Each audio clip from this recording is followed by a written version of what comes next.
The most difficult love issue. Can love remain when passion runs out? Can love continue when you're out of touch? Is love still live when you lack response? Does love have to be physical, and is virtual love an absurdity? Is love but a passing dream that has to pass away, making consistency impossible and forbidding it? You may brood over these problems until you die and never reach the slightest glimpse of any answer. The mystery remains and can't be resolved. The only thing that you can do about it is to go on loving, to persist in keeping up your dreams, to put a blind eye to delusions, disappointments and regrets, and to stay on and go on loving as an incurable and doting fool, as if love was but a hopeless illness that you simply cannot do without. The issue of egoistic love. Does love have to be egoistic in order to be credible? Is altruistic love an absurdity, impossibility, improbability, and something to be just discarded as out of all reality, a weird and alien unacceptability? And yet that kind of love is usually the first we all experience as we fall in love when we are young and innocent and undestroyed. And that's the kind of love we always will remember in the end. The first love, before all disappointments and betrayals, tragedies and hard adversities and painful losses, before we reached of age, maturity and sore sobriety, before we were so ruthlessly cured of all naivety, good faith and optimism, before we came of age and had to spend the rest of our lives to yearn for that original, sweet, innocent and perfect love that only wished to give and never ask for anything in return.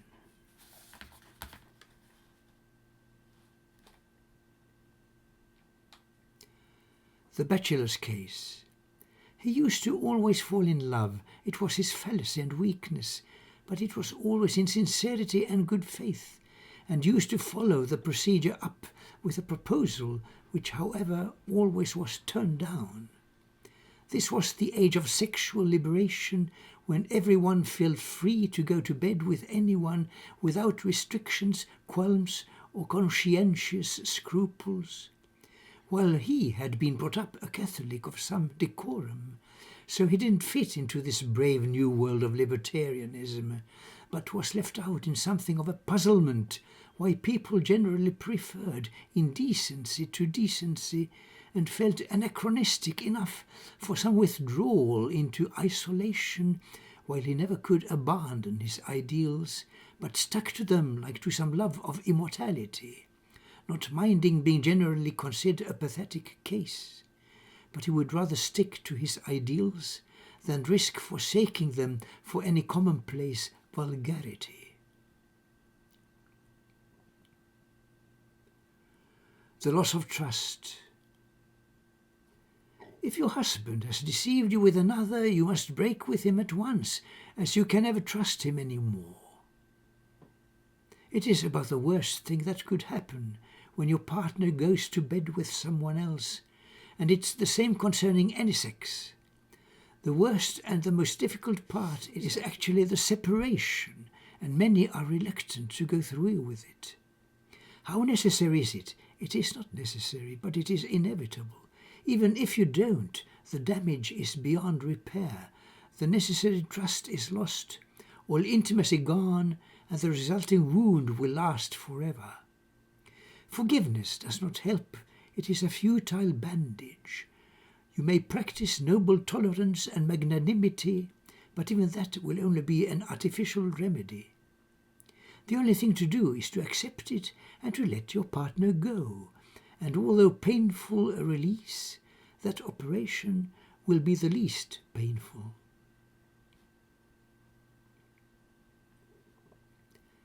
Don't tell me you are dead. Don't tell me you are dead. Suicides never die. They stick around because of their remorse. They run off from cowardice. They fall for the delusion that they were failures. They will hang around in limbo with no place to go. They will haunt their kin as much as they will haunt themselves, as they are lost completely in the void of their own vanity that brought them down into the abyss of self-abnegation, which will lead them nowhere but into the ultimate blind alley, with no way out but to the acceptance of defeat, that their life's only failure was their suicide. They will find their way back into life in one way or another soon or later, which will be their only choice, as nothing never can turn into nothing.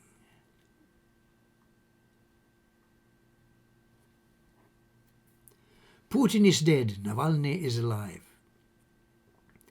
The dictator is like a living corpse, maze of ever darker hopelessness, all freedom, justice and democracy lost and smothered. And still he keeps on murdering his opponents, a long black list of disgraciously insidious deaths, of which the last one was incessantly tortured daily during all his last years in inhuman gulag prisons. Tortured every morning by bombardments of outrageous rave and loudspeakers blaring noise of so-called modern music, nothing but nerve-wracking racket. Yet the victim stayed erect, intact, in good cheer and humour, and could not be broken down.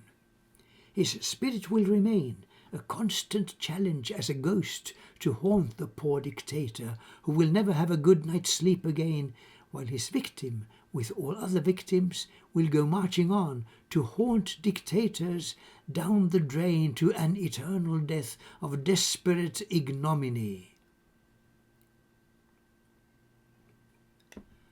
Undyingness. Tortured gradually for years to death, and finally murdered the Gestapo way, by cooling down to freezing point and then by hitting hard against the heart to make a heart attack become natural, concealing the unnatural death by diabolical contrivance, thus launching the doomed martyr into immortality. When a tyrant dies, his tyranny dies with him, but when a martyr dies, his realm and rule begins. His soul goes marching on forever, and his glory will increase and go on growing to a universal level of importance and significance, since he will always be remembered with increasing warmth, while the other one will be forgotten with a vengeance and a constant curse. The shamelessness of truth.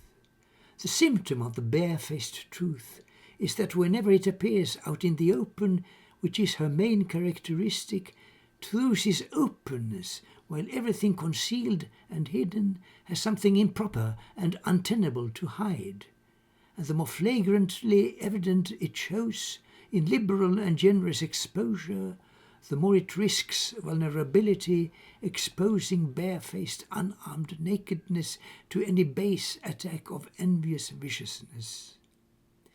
Hypatia led a public life as teacher of philosophy, exposing doubtful inconsistencies and the unreasonable lack of sense and logic in Christianity, and caused an outrage among the fanatics who could not accept a questioning of their infallibility.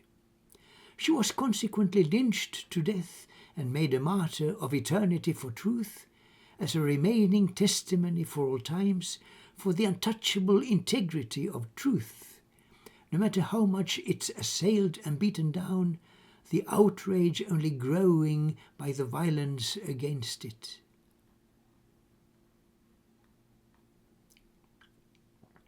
Mature love. Our love has found some peace and harmony in leaving all exaggerations of dramatic kind behind and finding rest in some maturity, like swans together landing on the mirror of a lake in absolute tranquility, with all the waves of storms forgotten, leaving only calm and harmony in perfect silence to be softly entertained, enjoyed and cultivated in the smooth reflections of our tender memories of happiness and bliss, that we in spite of all enjoyed when we were younger and could dream without restraint, in blissful ignorance of coming worries, traumas and adversities. Our souls have never aged and can't be broken down, only growing in perpetual expansion and development, in concord with all nature that never can give in, and compromise with the most natural of laws, the rule of love that never can, like any waterfall and sea, be checked, be held back, or stopped in all eternity.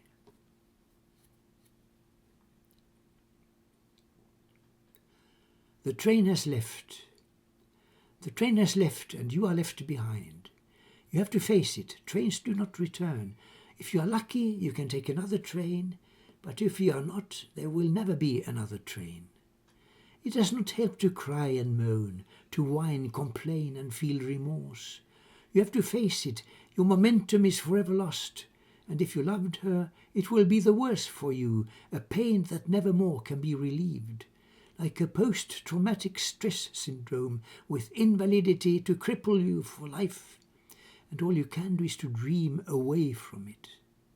If you are lucky, it will sometimes work. But there can never be a remedy, no therapy, no comfort, nothing to alleviate a suffering that will go on and hurt and torture you for life. The miracle of death. This is difficult to make explainable, as this phenomenon transcends all reason, but still the truth of it is unavoidable and has to somehow be expounded, making it definable at all, which is impossible to most, as few have access to that alien dimension. But the fact is that you are not dead, which nothing can bring me to any way except as you remain more palpable now in this condition than you ever were in our closest intimacy, as all that remains of you at present is exclusively yourself, with no attachment, no disturbing concrete details of mundanity, no beguiling senses or distorted misinterpretations, but a mutual presence in exclusive permanence of sensitivity and universal understanding only of ourselves. In memoriam. The iron grip of winter held us still as hostages in ruthless winds directly from Siberia, through 6 months of torment and some more, and everybody suffered most atrociously in never-ending and outrageous agony when news came of your sudden death, a young and healthy man of greatest expectations. You could have successfully made any qualified profession, to the glory of your parents and to everyone who knew you. And instead, a total flop, a pitiable surrender to the forces of cruel circumstances. You were thrust into a well of bottomless proportions and could not make your way up from that abyss. It was not despair or cowardice, it was the force of circumstances, dragging you down into an unfathomable mystery that we shall need some time to analyze, get over with, and understand. From nowhere. The war has never left me. I am fighting it still every day of my life, even if it mostly consists of only shadows.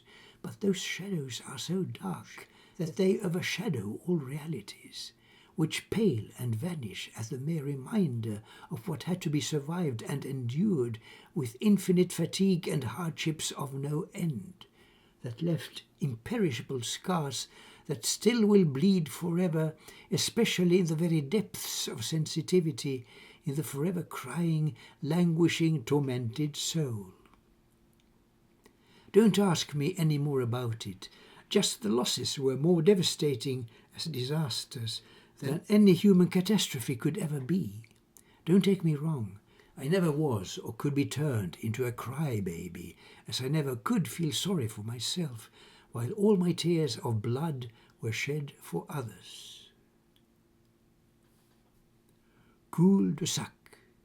When you find yourself fenced in something of a cul-de-sac of circumstances, there's always somewhere one way out, and you might need a lot of patience to find it, as it will inevitably take a lot of time.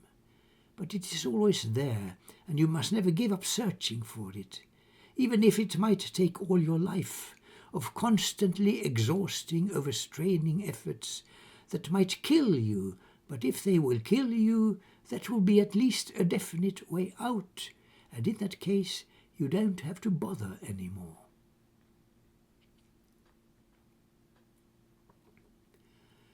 The eternal dilemma of the serious artist. The eternal dilemma of the serious artist is the necessity for him to have to share his pills with swine, who will not understand him and show no appreciation, but will rather find a reason, any reason, to depreciate and criticize, disparage, derogate, and find excuses for objection, to do anything to pull the artist down to levels of vulgarity and baseness. And he has to take it and survive it, mobilize endurance and his only personal defense, which is humility. He will to dodge attacks of ignorance and derogation and sneak out of it to gradually get out on the other side, with scars and brutal memories, but with his integrity intact. Throwing rotten eggs and vegetables, carrots and all kinds of garbage at an actor as he is performing honestly on stage is actually a merit to his credit, while the audience has only proved themselves to be no more than base and vulgar dirty swine.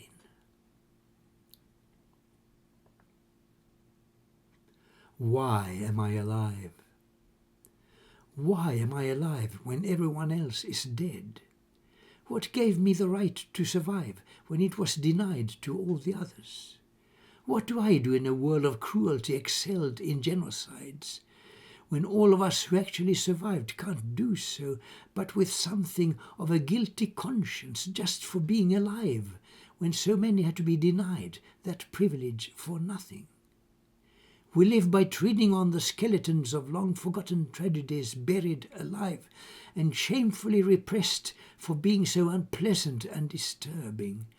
But that is the way of man. Forget unpleasantness and just enjoy the superficial pleasure, anything that makes you forget the shadows of the past and its troublesome, irrepressible ghosts, and just have fun and drink, be merry, and make parties in the celebration of the present superficiality and its passing nonsense, in the constant transcendence into absolute oblivion, in the temporary delights of delusional forgetfulness. Unmasking death. I'm a mask and not a man. Don't try to pin me down, because you will find it utterly impossible, since I'm not made for being analyzed or measured, as no one ever will understand me, and therefore also don't try to research me, since my past is best concealed, forgotten and ignored, since all I am is only shadows of forgotten dreams. Once upon a time. There was a time once of ambitions, of dreams of glory and success, but it went down the drain in ruins and can never be recovered or restored. That works for his own death the moment he is born until he dies, and he can feel relieved at last. And then he starts all over again from the beginning. That's the nature of this most unnatural, irrational monster of intelligence and technical ability that ultimately only serves his own destruction. Evil is his own invention. Before him it did not exist, but he made it his favorite among his toys of power and manipulation, self-indulgent violation of all beauty, sacredness, and inviolability, and he keeps playing at it as a virtuoso of outrageous, reckless irresponsibility. They killed my brother in the concentration camp, all for the cause of ideological infallibility of all men's mental disabilities, the most supreme.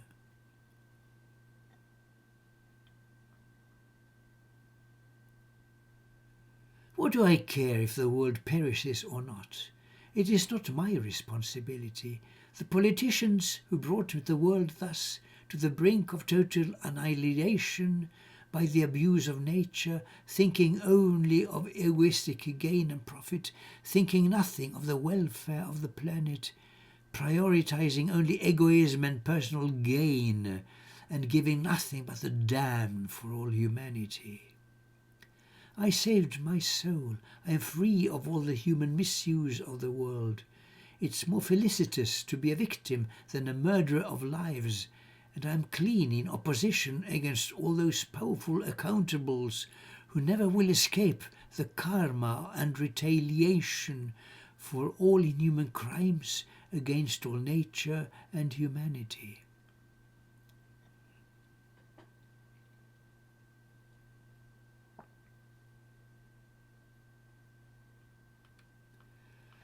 Our home was something of a hothouse for actors, artists, musicians, philosophers, and any kind of creative enterprise.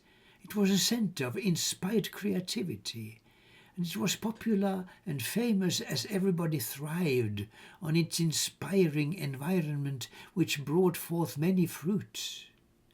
So why did it have to be annihilated? What did we do that made it all go wrong? Political fanaticism can only be surpassed in horror and destruction by religious fanaticism, which in its spiritual disguise can take on forms of more beguiling, stealthy and insidious nature. You can't explain it by just blaming it on evil or the devil. That's a gross simplification, not the liable propensity of man. To seek his own destruction is the human factor here, the priority of passion and desire over rationality. Anyone can be seduced by any kind of overwhelming interest, while the difficulty of it is to avoid the loss of common sense and rationality.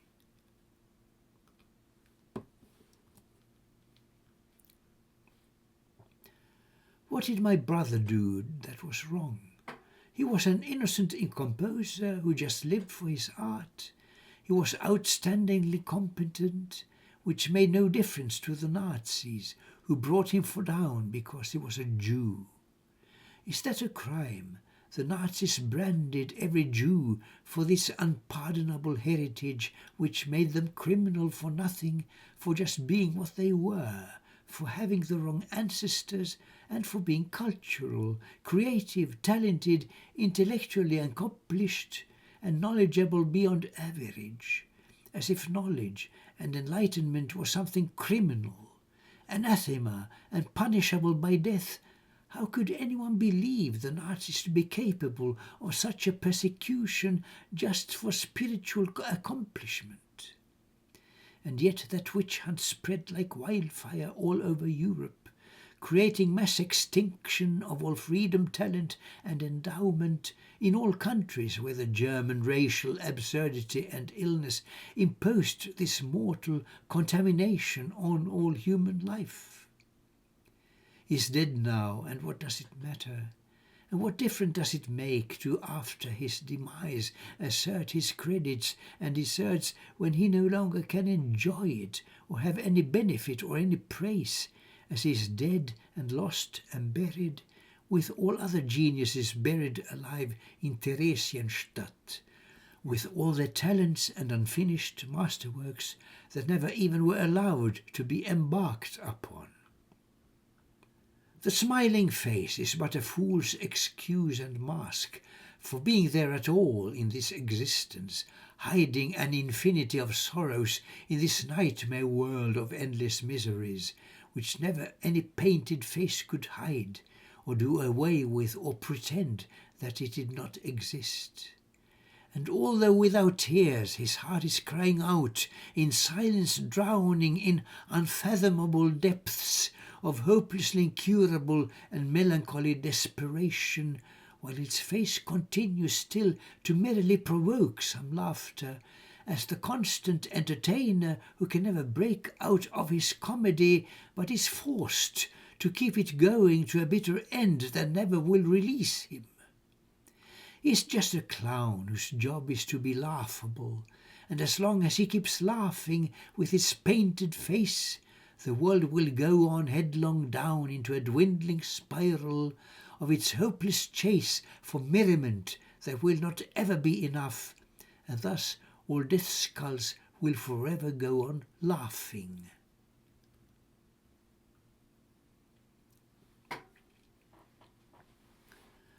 The problem when you play so many parts is that the parts become a part of you, and as you keep collecting all those parts, you gradually get lost in them, and finally you are so many characters that your own character is lost.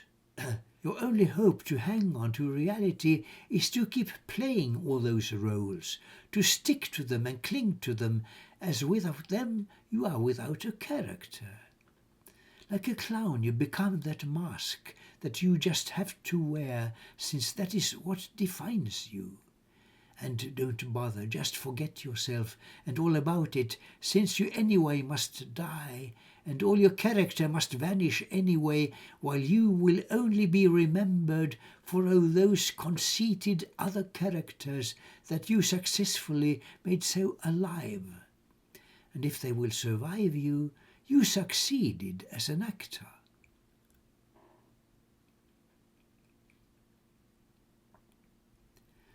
You can always hide your smiles of sadness and your tears behind that mask of entertainment, shutting out your soul from the exposure to the public, which never must see any trace of what you really feel. Your pains, your griefs, extreme despair, and that outrageous universal agony of all those horrible repressions that never were let out from decency of sparing others the unbearable. Just keep on smiling, never let it off your face. Keep on your mask and let it carry on successfully, the necessary concealment of the atrocious abyss of the unending everlasting black hole of all human sufferings.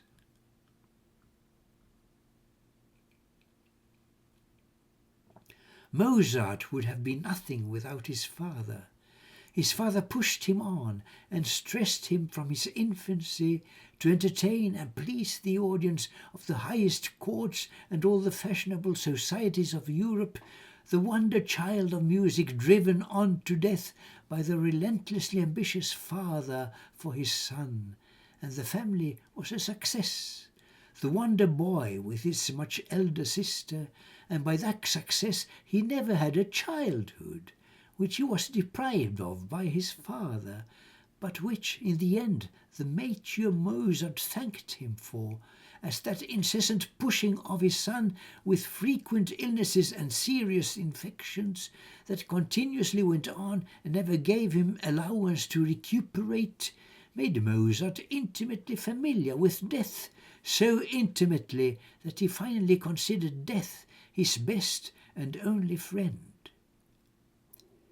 Can you make friends with death? Well, Mozart did. He ultimately found the death association the only meaning, comfort, solace, liberation, and reward of life, thus always welcoming that friend in need who always was at hand, and ultimately received him generously with an open bosom as the definite redeemer of his soul and life and his best and only friend.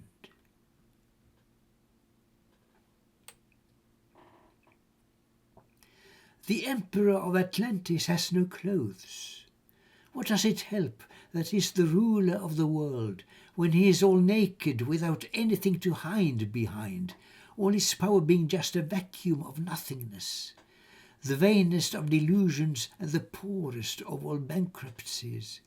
And still he wants to do away with all humanity for just the pleasure and delight of being only for himself.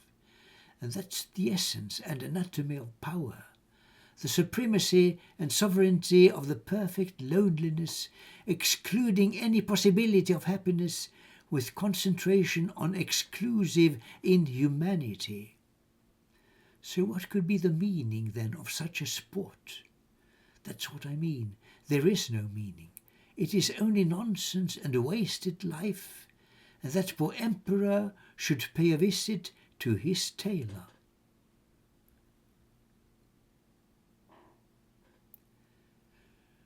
Some wallow in their happy childhood memories from a pastoral idyllic world that only was ideal in beauty, kindness, harmony, humanity and splendour.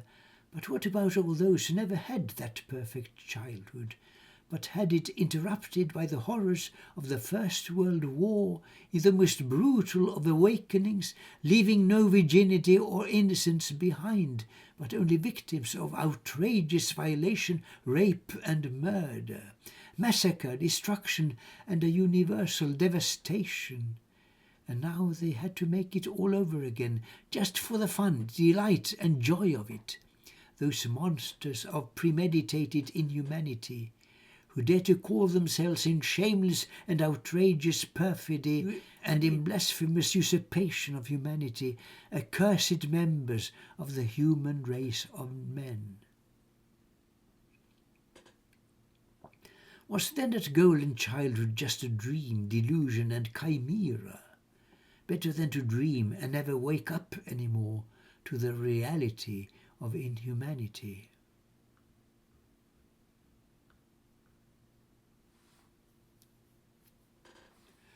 The world of music turned into a world of noise, drowning every kind of reasonable music in the din of war and guns and cannons, as if it was not already enough, that civilization had already been drowned in the unnatural nightmare of machinery and automatic horrors of inhuman racket, shutting out all music, making it impossible and stifling all creative harmony. How could any true composer any more survive in this new world of reeking noise and war across the world, to kill all nature, life and natural existence in the horrors of inhuman terror and dictatorship, of violence, barbarity and hard intolerance? The few remaining natural composers and creative geniuses of music were confined in places like Theresienstadt, where they were ordered to play on and make new music, but it did not go too well, since you cannot command an artist to produce good art by forced direction. So they all went down, ultimately dispatched into concentration camps, where the exterminating industry transformed them finally into convenient packages of soap. Good riddance, thought the brave executives, who thus were finally relieved of the last breath and remnant of melodious and harmonious music in the world.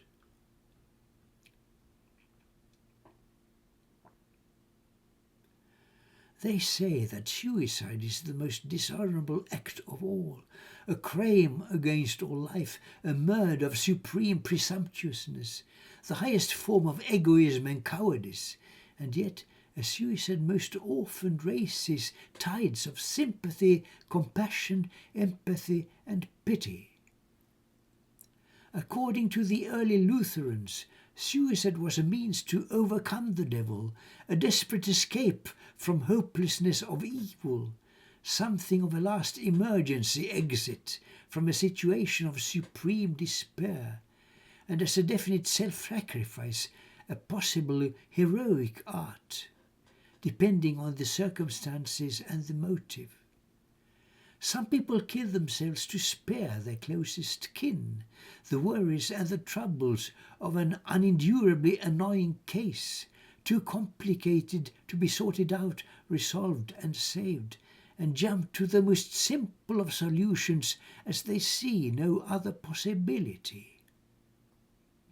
A suicide can be the most difficult and complicated case of all, And the worst thing you can do about it is to just condemn it, without further notice and consideration, sentencing a dead man who cannot defend himself to some eternal condemnation of a punishment, pronounced by jumping to conclusions, while a thorough murder investigation would be a minimum of decency towards the mystic martyr of a case more often than not amounting to a bottomless black hole.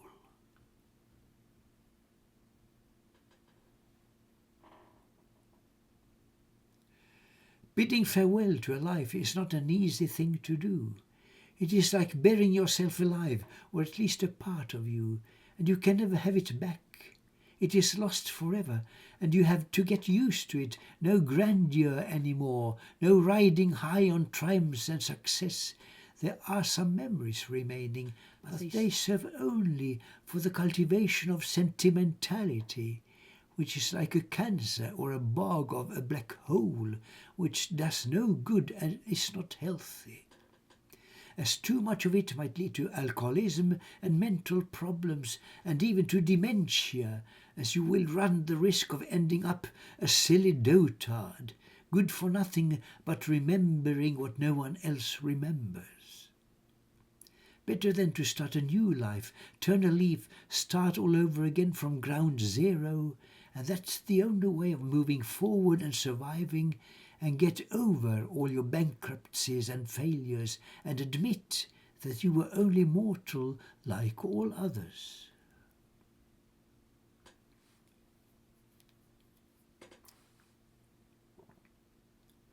My best friend's funeral was no celebration. He died too early, too young, too suddenly, and left behind a black hole of regret and sad remorse, as something could have been done in time to save him, as is usually the case, while no possible measure would have been enough, as he was too proud and sovereign to accept any help. He wanted to get out of his death trap alone, but he had always managed everything before with flying colours. But now he was stuck, caught up and fallen into a bottomless well of economical disaster, mixed up in too many conflicts and finding no way out but to just desert the sinking ship. My friend, we didn't know each other for too long, but that one term was enough to fuse us in a companionship of profound mutual friendship and understanding that would actually survive, overcome and outlive death. As you are still with me, our partnership has only just begun. Our business enterprise is about to explode in expansion. Nothing more can hold us back, and I will stick to you as faithfully as you consistently stuck close to me, as long as you remained in touch, and will go on remaining so as long as we keep marching on.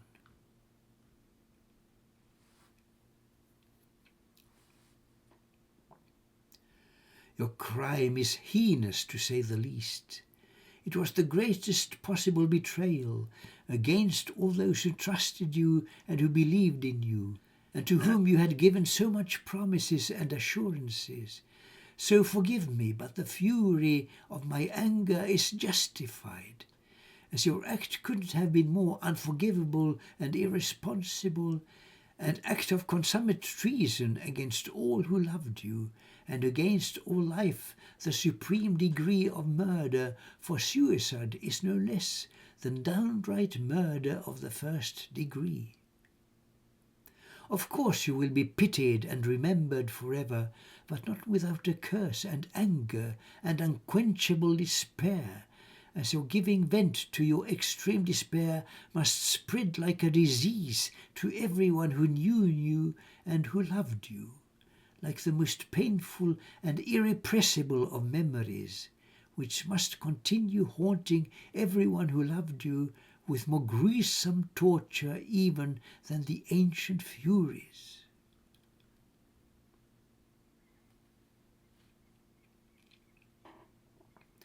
How strange that truth is not attainable except by death, that someone has to die in order to have all his truth revealed, that life is but a mask for hiding and concealing all that is important, that you cannot show your true face until you are dead, and that all vital facts can never be revealed until their object has been buried, that you have to die in order to in any way prove you were right, as if death was a warrant and condition for your truth to become known, which actually means that you, as long as you remain alive, are no more than a living corpse buried alive, which cannot come alive until you finally are really dead. The mask of life is but a fake, a play of make-believe, all lies, delusions and deceit, a shadow play of nothing, but the tricky sport of vanity to fool all fools, to trap them in the vanity of the illusion that their lives are something wonderful worth living, until they wake up by going down the drain, when ultimately they are roused to the reality of nothingness, as finally all truth will be revealed.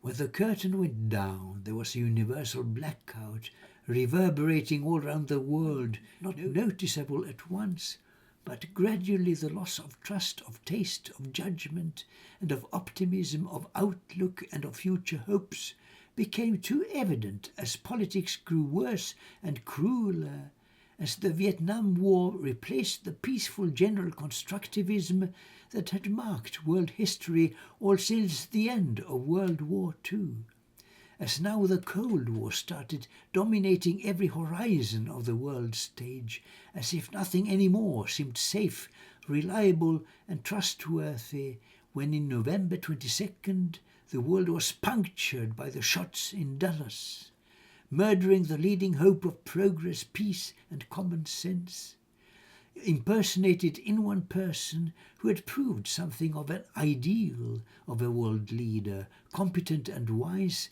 and by his loss most irreplaceable, the one good politician everyone had loved and placed his hopes in, President Kennedy, the one and future president. The new frontier for progress and prosperity, so brutally assassinated by intrigues of evil which now took over governing the world.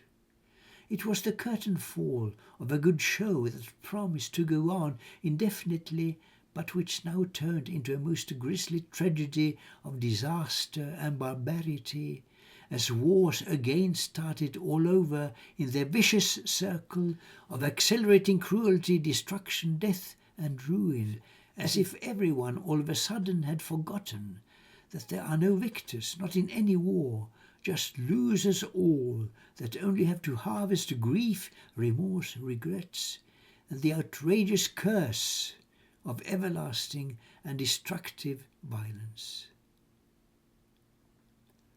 How can they be so cruel?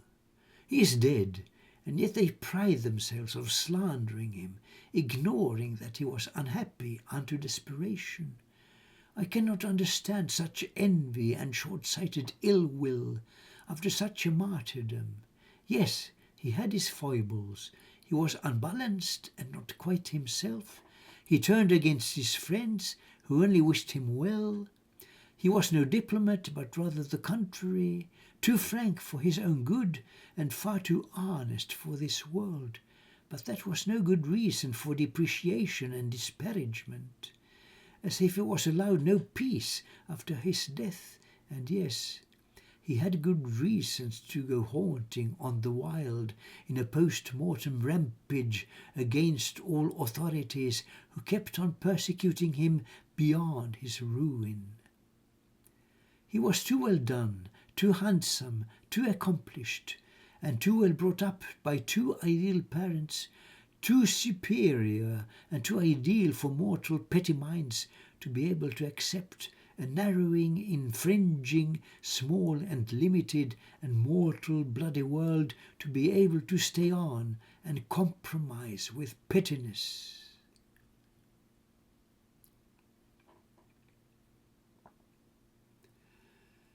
If you don't like the present, there is always the past. If you can share the omnipresent barbarity of the present age, there have been other ages that sometimes have been better. There hasn't always been predominant barbarity all around. There have been ages without outrageous noise everywhere. There has been a universal culture accessible to every man, without compulsory vulgarity and lack of taste. There have been hopes for man, although there are no more. There have been ages without omnipresent brainwash. There's been art and creativity where beauty was essential. Man was not always hopelessly unnatural and monstrously inhuman. And you may still have access to that past ideal reality in your dreams and fantasies where you can hide and wholesomely abscond from the human modern world of baseness, where you can forget the ugliness of all the present.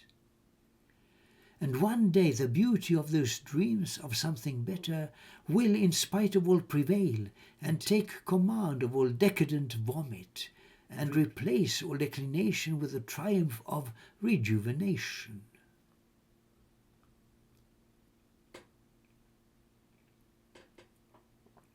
The bitter plight of cultural workers is getting worse for every year. Ingratitude is not the worst. That is negligible. You can't expect but ingratitude as any reward for generosity. Most people just don't care. That indifference is unfortunately natural, especially in our age of indolent, lethargic, general disinterestedness, as a result of universal brainwash by the media.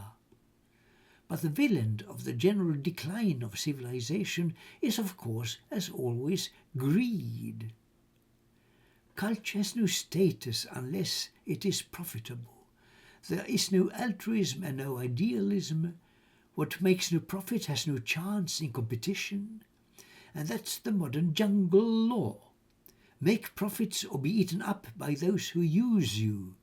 Without money you are worthless and a negligible zero.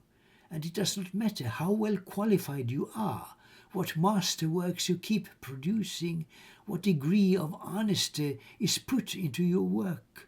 Culture as such, with all its creativity, idealism, constructive innovation, is worthless and just crap that must be scrapped unless it brings you money and is profitable for others. That's what kills civilization. Without the stamina of idealism is man but a mortal vanity of flesh, a materialistic nothingness of no use for eternity, a vanishing nonentity, a puff of smoke, who will enjoy a momentary gain of money just to lose it, waste it, and flush it down the drain with mainly just remorse for any lasting bad impression, as you could have done so much but only made so little, while you ignominiously neglected all important things of life, like the philosophy of studying and maintaining culture.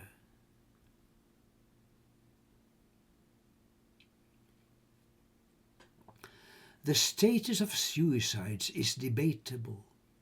It was generally condemned, and suicides were branded after their death as traitors of life and of friends and family, and subject to perpetual condemnation, like a sentence without giving the accused a chance for any defense or explanation.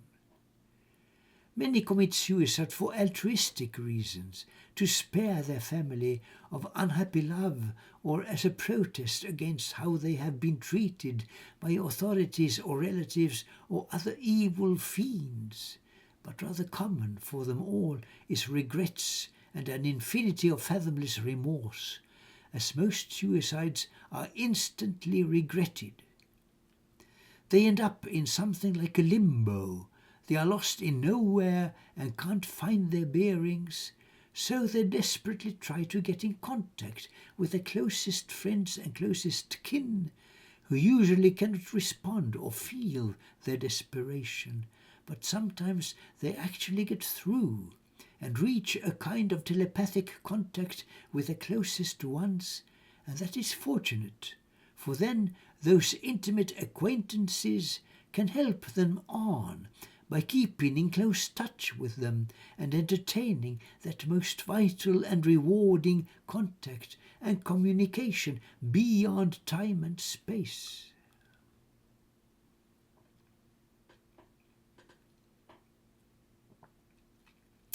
The grave mystery was importunate and would not leave survivors and their kin alone, but persecuted them in dreams and unanswered questions. But when someone anonymously persisted in decorating the tomb with flowers without anyone knowing who it was, a long time after the departure, even years, the mystery became too obtrusive and uncomfortable, so someone had to do something about it. And a most unpleasant investigation was conducted by the black sheep of the family, who was curious to know why the grave, its mystery, the story of the buried death, was all hushed up, repressed, forbidden to discuss, a taboo subject, almost branded as anathema. The black sheep and investigator naturally had to get suspicions of something more so deeply buried than just a dead body. What had happened? Was the young adored and golden boy disposed of, liquidated, murdered, and in that case for what reason? It was a plot that kept developing and thickening, without an end to it, as if the grave was without bottom, and transformed into a formidable black hole, sucking everybody down in an unfathomable mystery of anything but any natural and normal death.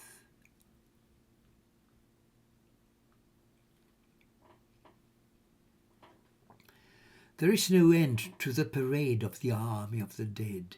It's the greatest show on earth of splendour and magnificence, as they can never die but just will carry on, marching on into infinity.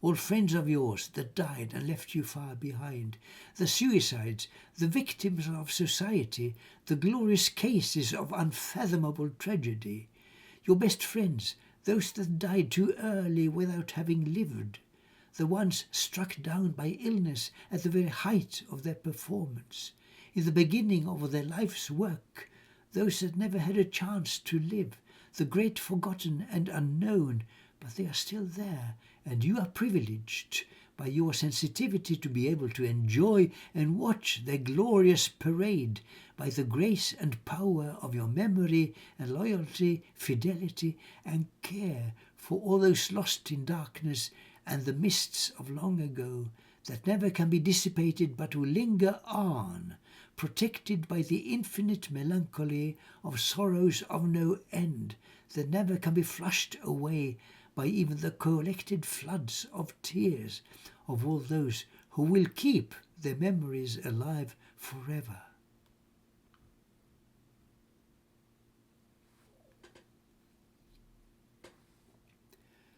I should have committed suicide long ago.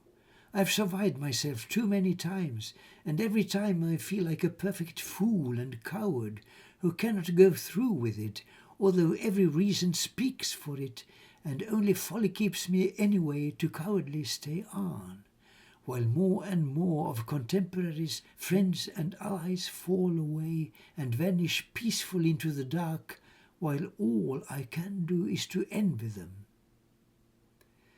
Life is a mud hole in which you slowly but inevitably just go down and drown, while you are daft enough to vainly try to slow it down, to just prolong the pain and horror of a living death that just seems to go on forever, as if life was nothing else than dying in a living manner.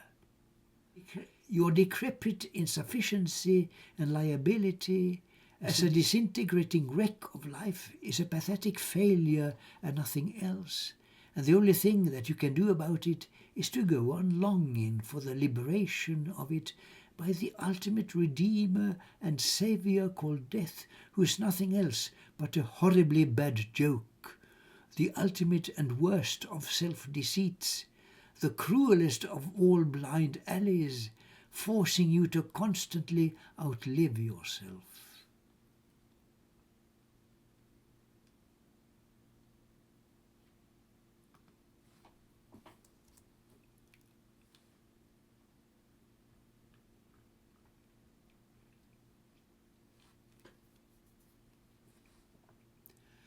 I was buried alive by Facebook, without reason and without explanation.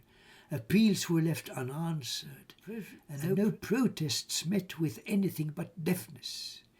But that's the ordinary way of all the world.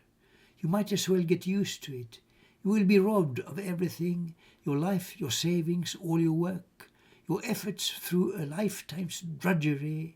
It will be counted all as nothing in the end by mortals who will never understand the spiritual value of the efforts of your soul, your heart's blood spilled in vain for nothing, to be only trampled down into the mud, forgotten and ignored by all the ignorance of swine who never could distinguish pearls from gravel, and who only want to keep their mud available for trampling down continuously forever, just to forget their own ignoble dirt of vanity and nothingness, and without even any faint capacity for dreams, nor for the recognition of the possible existence of the beauty of such matters.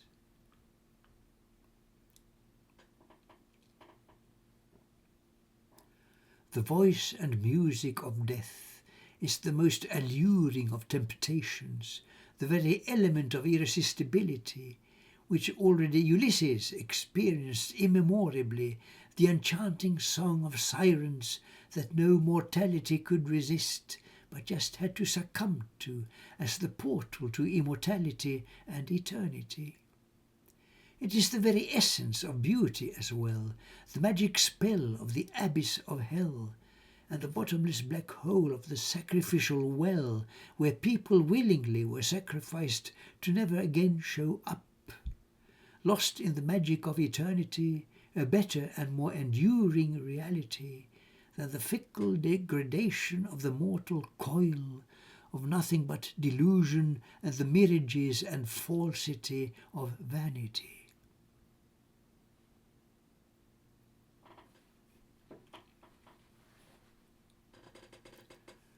The most dangerous of traps is that irresistibility of beauty, which has to catch and haunt you down to never lose its grip. And the most stupid thing that you could do about it would be to persist in your resistance, use force against her, banish her and force yourself to separate from her in foolhardy detachment, because she always has to win. You ultimately will be forced to surrender and give in to her and make her right, for beauty in itself is always inviolable. You can make of her a martyr, but that will only increase her power and predominance and add to her triumphant prevalence. The sooner you surrender, the better for yourself, because you cannot argue with what must transcend you, proving ever and again the absolute superiority of what has always governed man and led him on in new and ever more triumphant quests in the eternal pursuit of the better side of man, which is the eternal permanence of his ideals.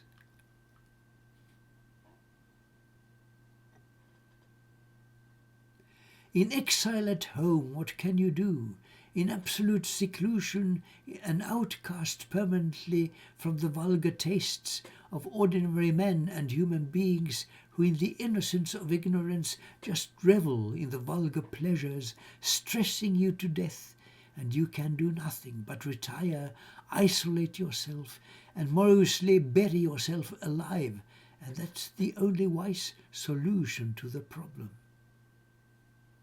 Pigs will never understand or appreciate your pearls, so keep them to yourself and tender them and nourish them, and one day you will strike the world with sensational surprise, although by then you will be dead.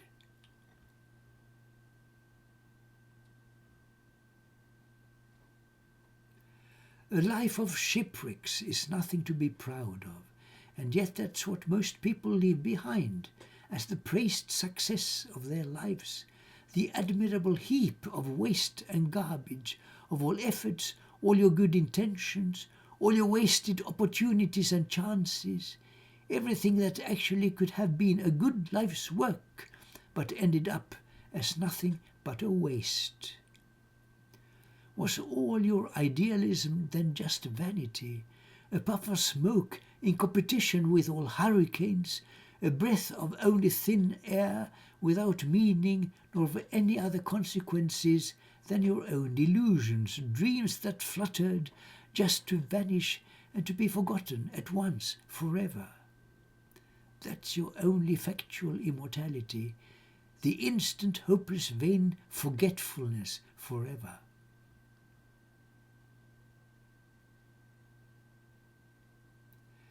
The years we missed and lost together can never be retrieved. They are a sorry catalogue of lost, regretted opportunities, of jewels thrown away, lost moments to be bitterly regretted, an abyss and a pit of vacuum, not even offering the beautiful sad aftertaste of sweet but painful memories.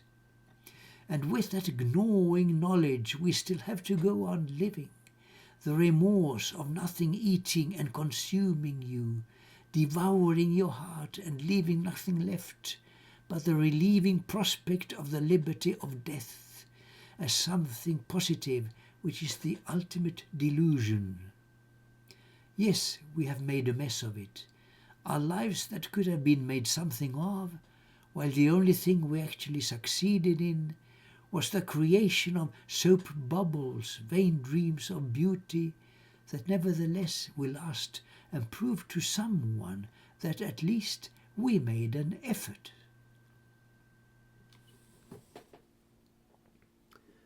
Pardon my outrageous melancholy. No one willingly sheds tears in public. Shame and grief is something you have to be alone with. Showing it is a disgrace which makes you want to bury yourself alive. But that is easily done, and you can always resurrect. Your grief and sorrow is a coffin for convenient retreat, where you can vanish comfortably for some time of your own choice, and no one will disturb you in your voluntary temporary grave.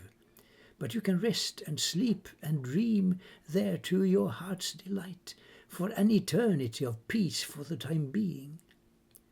You will wake up anyway and be returned with ruthlessness to the nightmare world of realism and its atrocious duties, where you will never be at home but constantly just long to get away from the enforcement of the daily stress of mundane life, where your best friend, though, always lies in store for you with the consummate ultimate relief of death in your own aptly self-made coffin of your lifetime's work.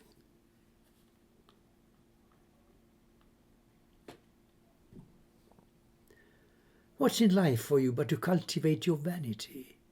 Without it you are nothing, while with any vanity to boast of, you will be at least something more than nothing in someone's eyes, if never in your own. Likewise, you can make of it a sport to admire vanities of others, like good looks, grand show of clothes, expressions of good taste, results of hopeless workaholics, and most of all, great performances on stage, where anyone may project his ideals and show them off, and even make a paragon for others in a form of education, and that is probably the best use you and anyone can make of the mental insufficiency, disease, and fallibility of vanity, the greatest, most incurable and common weakness of the hopeless victim and notorious prisoner of his own folly, the most miserable and deplorable conceited failure, called mistakenly the crown of all creation, that most cruel and beastly of all creatures, the recklessly abusive Homo sapiens.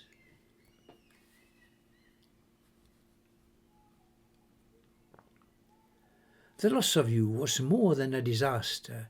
It was like an annihilation of myself, a desertion and a murder of my soul, a betrayal by all world authorities of inhumanity and callousness, bureaucracy and ruthless arbitrariness of digital insensitivity, a mockery and scorn, supreme indifference, and the worst of crimes, gross negligence, resulting in the hopelessness of burying alive a human heart with all its feelings and her living soul, as if it never had existed.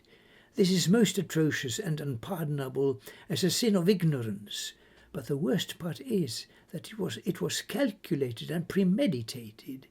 A virtual murder, killing off a soul and thereby letting down humanity, as demolishing one individual and ruining and devastating her life's work, is nothing but a crime of murder against all humanity. I grieve and languish in despair and sorrow without end, as losing you is losing all humanity.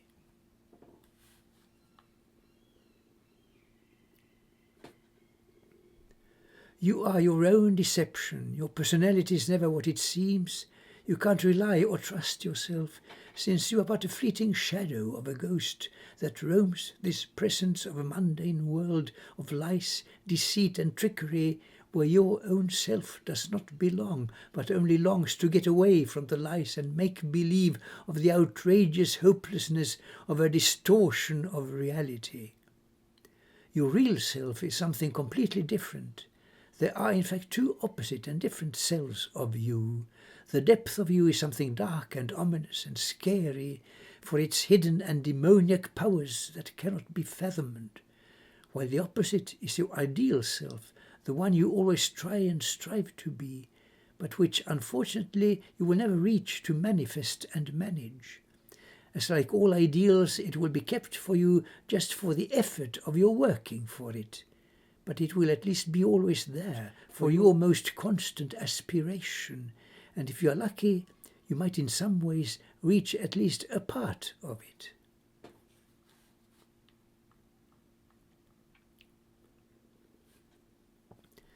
Just that glimpse of you was enough to eternalize you for me in a portrait fixed for me forever in my eye that never can delete a moment or a glimpse of beauty, which will remain transfixed in my mind's eye more permanently than a photo or a painting, and certainly outliving any concrete effort to depict you, as you with your unique personality has that eternal life all by itself.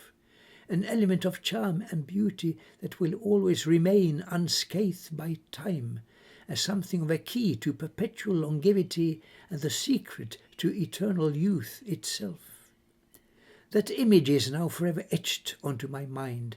I will forever foster it and dream of it at night and every resting moment, bringing me an infinite resource and affluence of life and energy, just by thinking of the moment's sight I caught of you.